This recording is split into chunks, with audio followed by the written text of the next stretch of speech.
Hello there.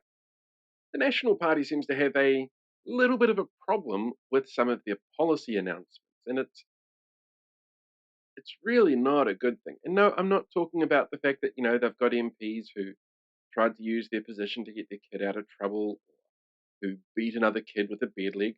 Those aren't great. Don't get me wrong; they're definitely not good. But there are concerns that they should be having around the sort of people who are supporting their current round of policy announcements that they've put out this week, or their stances that they've taken on other things. Like the kind of people who go in and argue that the uber rich are okay at not paying the same amount of tax as everybody else. People who are defending that, which seems kind of weird. On top of that, their policy announcement yesterday, day before yesterday, I guess it depends when this goes out, but their policy announcement about bringing back in instant evictions without cause, that's really problematic. For a start, it's not a popular policy at all. You just have to look through the comment section to see how much people dislike that.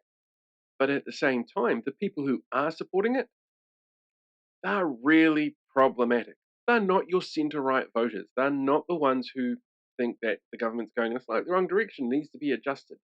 They're the ones who think things like the government controls the media, Jacinda was out to get everybody, the treaty is a crime.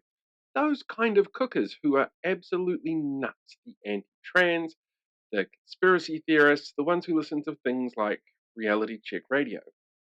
And for a mainstream major political party, to flirt with those sort of voters is really dangerous because you might pick up one or two votes from them, but you can lose a lot from the people who see them for what they are, who don't want to agree with those stances, who can see those extremes as being incredibly dangerous, misinformed, or downright dangerous.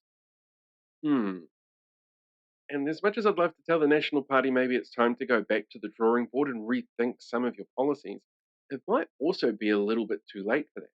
We're not that far from this year's general election, but to keep announcing policies that get the complete and wacko nut job cookers really excited for what you're announcing for some weird reason, that's not the way to go about winning a general election. Maybe keep it up. I don't know. See how it plays out. It'd be a really fascinating thing to put into history books later on for future political scientists to be able to study.